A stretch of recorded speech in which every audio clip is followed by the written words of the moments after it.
Alabardas, alabardas, espingardas, espingardas. Livro de José Saramago, pela Companhia das Letras, publicado em 2014.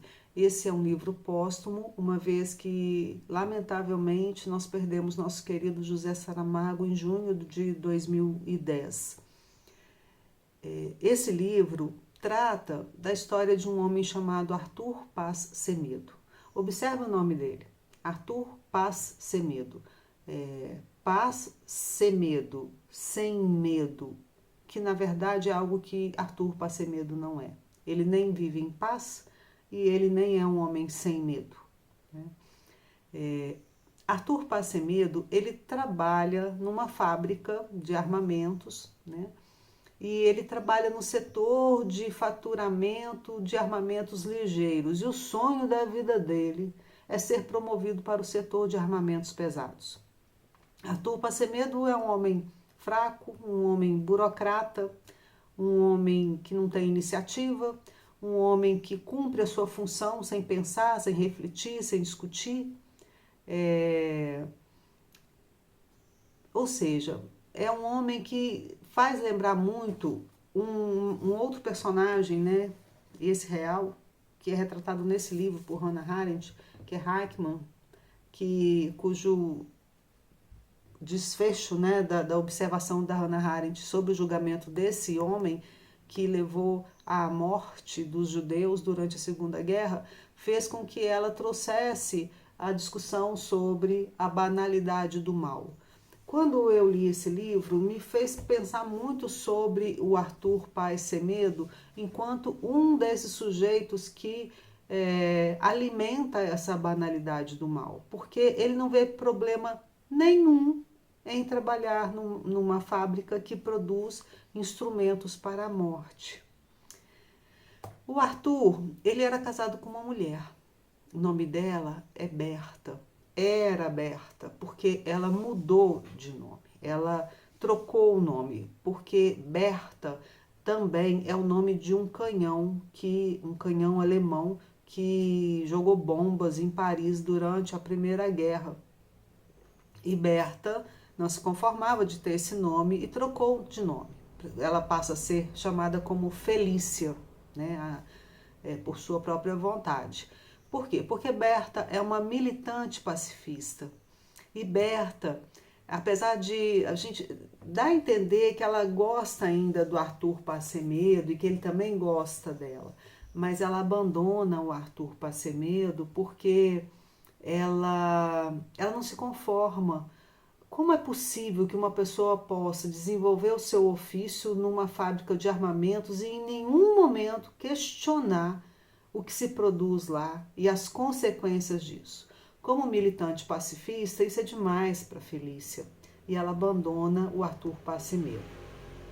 Pois bem, ela abandona, mas eles continuam tendo algum contato telefônico, de vez em quando se encontram, né? E aí um dia o Arthur Paz Semedo, ele vai ao cinema, ele vai assistir um filme, porque era uma das grandes paixões dele, né? Os filmes de guerra, sempre a guerra. E ele vai assistir o filme, depois que o filme termina, era um filme sobre a Guerra Civil Espanhola. Quando o filme termina, ele vai para casa, ele fica pensando no filme e aí ele decide buscar numa livraria um livro que fale um pouco mais sobre o tema do filme. E aí ele encontra o livro, compra o livro, lê o livro e tal. E lá no final do livro, acho que na última linha do livro, ele encontra uma referenciazinha sobre uma determinada bomba que não explodiu porque ela foi sabotada, né? Houve uma sabotagem na bomba. E isso incomoda. Acho que é o primeiro incômodo do Arthur, né? Esse homem pacato, esse homem que parece que não tem sangue nas veias, esse homem que não se ocupa com a existência do outro, com a vida, com a preservação da vida do outro, né? Ele fica inquieto com isso. E aí ele liga para Felícia, conta para ela, né? Que ele leu o livro. Aí ela diz: eu também assisti esse filme no mesmo dia que você. Também assisti. Inclusive sobre isso eu tenho uma informação. E aí a Felícia diz para ele assim, vou ler aqui um trechinho. Ela diz: li em tempos, não recordo onde nem exatamente quando, que um caso idêntico sucedeu na mesma Guerra de Espanha.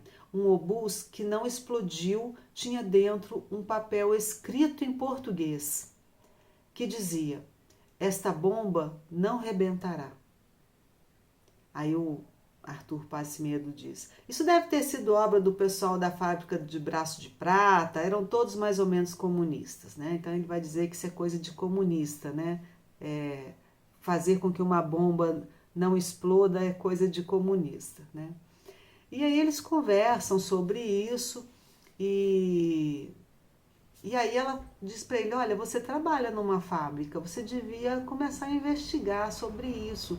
Quem sabe lá na sua fábrica não foram vendidos armamentos para essa guerra, né? Quem sabe a sua fábrica não tem alguma relação?" Ela começa a pensar sobre isso. Quem são esses operários? A coragem desses operários, né? Que danificaram propositadamente uma bomba para que ela não explodisse e deixaram lá dentro um bilhete dizendo que essa bomba não vai arrebentar, né? Então ela fica muito curiosa e aí ela diz para ele: "Por que você não procura?" E aí eu vou ler o trechinho onde ela diz isso para ele. "Eu te dou uma sugestão para as horas vagas." Aí ele diz: "Não tenho horas vagas." "Pobre de ti, mouro de trabalho. Que sugestão é essa? Que investigues nos arquivos da empresa se nos anos da Guerra Civil de Espanha, entre 36 e 39, foram vendidos por Produções Bellona S.A. armamentos aos fascistas." "E que ganharia eu com isso?" ele diz. "Nada, mas aprenderias mais alguma coisa do teu trabalho e da tua vida." Aí ele diz: "O arquivo da empresa só pode ser consultado com autorização da administração." Aí ela diz: "Use a imaginação, inventa um motivo. Creio que és um dos meninos bonitos desses criminosos. Para alguma coisa te há de servir." É muito interessante esse diálogo, porque ela vai sugerir a ele que faça essa investigação e ela diz para ele pergunta: "O que eu vou ganhar fazendo isso? Fazer uma pesquisa nos arquivos para saber se teve bomba vendida, se teve armamento vendido para fascistas? Isso não interessa para ele. Para ele, ter fascista ou não ter no mundo é a mesma coisa. Arthur Passemedo é um alienado, completamente alienado." E ele pergunta: "Para que eu vou fazer isso?" Ela diz, né? Que você vai ganhar? Você não vai ganhar nada, mas você vai aprender alguma coisa sobre o seu trabalho e sobre a sua vida. Essa parte é muito importante, né? Porque dá a pensar sobre como que o trabalho influencia, né? As nossas percepções, as nossas leituras de mundo, como que o trabalho fomenta a nossa consciência de uma forma ou de outra, uma consciência que se vê livre da opressão, uma consciência crítica. E no caso do Arthur Passemedo, a Felícia, né, foi casada com ele, e ela sabia perfeitamente que ele era um alienado. Então ela disse: "Quem sabe, né, você estudando, você pesquisando, você aprende alguma coisa sobre o seu trabalho", porque ele não se dá conta de onde ele trabalha, né? Inclusive, quanto a isso, tem um lugar aqui onde a Felícia levanta um problema. Ela diz assim: "Por que é que nunca se ouviu falar de greve em fábricas de armamentos? Os operários das fábricas de armamentos nunca fizeram greve. Por que será?" Ela, quer dizer, o Saramago, infelizmente, né, ele não teve tempo de dar continuidade a essas reflexões, mas aí a gente fica pensando, né?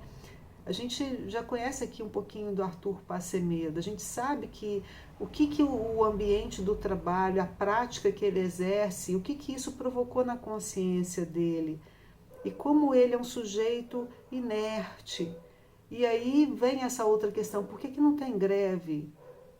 Aí a gente começa a pensar, né? Provavelmente os outros funcionários e até mesmo os operários da fábrica têm a mesma consciência oprimida, né? Pode ser, não sei. Então, por isso não há greve de operários. Como é que se levanta uma greve sem consciência crítica? Bom, e aí, o Arthur Paz Semedo, ele vai então começar, né, a sua busca. Só que não foi nada fácil, né, porque ele tinha que entrar em contato com o administrador da fábrica, para chegar, tudo na fábrica dá a entender da hierarquia, da submissão, da dificuldade em ter acesso, a falta de diálogo, a falta de trânsito. E com muito custo ele consegue, depois de várias investidas, ele consegue falar com o administrador da fábrica e coloca a proposta. Eu gostaria de fazer um estudo comparativo dos. Ele inventa uma coisa, porque a Feliz falou, use a sua imaginação, né? Uma coisa que Arthur nunca usou na vida, né? Nem sabia que tinha. Mas aí ele usa a imaginação e fala, eu queria fazer um estudo comparativo dos sistemas de contabilidade aqui da fábrica dos anos 30 e agora. E o administrador diz assim, mas para quê? Para que isso vai servir? Né? Ou seja, na cabeça do administrador, um funcionário só deve fazer algo que dê lucro, que resulte em lucro. E isso não vai resultar em lucro. Né? Para que fazer isso? E ele declina, ele diz que não, e o Arthur vai embora, Arthur passa medo se vai. E à noite, o administrador, ele conversa com o pai dele em casa, ele conta, você acredita que chegou um sujeito lá, um funcionário, querendo fazer isso, isso, isso? Aí o pai dele fala assim, olha, parece que a fala do administrador ativa a memória do pai. Ele fala assim, puxa vida, eu estou me lembrando aqui que o meu avô, ele contava umas histórias sobre a guerra, sobre também uma greve que começou a ser deflagrada, mas que ela foi logo interrompida, os operários foram todos presos, desapareceram, ninguém nunca mais teve notícia deles, e ficou tudo por isso mesmo, porque no ambiente de trabalho tem que ter ordem, né? Não pode ter revolução, não pode ter questionamento, né? Talvez seja interessante sim ele fazer essa pesquisa. E aí o administrador manda chamar o Arthur Passemedo de volta e fala com ele, olha, você pode fazer sim, mas você vai fazer essa pesquisa nos anos 30, tá? E aí o Arthur Passemedo vai lá nos arquivos. É interessante notar, o Saramago ele trabalha muito com essa questão também do lugar, né, da edificação, ele usa a edificação para simbolizar uma ideia. O prédio dessa fábrica, né, que ele não chega a descrever completamente, mas o arquivo da fábrica fica lá no subsolo, né? Ou seja, faz pensar nessa história que é colocada lá no subterrâneo, lá num lugar onde ninguém vai ter acesso. Até mesmo para o Arthur chegar até lá e ter acesso aos arquivos, é muito difícil. Tem uma série de burocracias que ele tem que enfrentar para ele conseguir ter acesso a esses documentos. Ou seja, a história, ela são colocados muitos entraves a ela, né? É Saramago de novo falando com a gente, né? Como a gente precisa ter acesso ao conhecimento histórico, mas muitas vezes esse conhecimento histórico ele é negado para a gente, né? Ou ele é deturpado. Então o Arthur ele vai lá e ele consegue finalmente, porque ele leva uma carta do administrador dizendo que ele pode sim fazer as pesquisas, né? E aí ele faz as pesquisas e quando ele chega lá, tem um momento que é muito interessante, quando ele chega lá no subsolo, no arquivo, para fazer essas pesquisas com o papel, esse papel que ele leva em mão diz o seguinte, que Arthur Passemedo está autorizado a pesquisar livremente. E essa palavra, livremente, mexe com Arthur, né? Por quê? Vou ler aqui um trechinho. Olha o que o narrador diz. Pela primeira vez na sua vida, alguém, não uma qualquer pessoa, mas o próprio administrador delegado, lhe havia reconhecido, não somente o direito, mas a obrigação estrita de ser livre no seu trabalho e, por extensão lógica, em qualquer situação da vida. Gente, é a primeira vez que esse cara pensa em liberdade.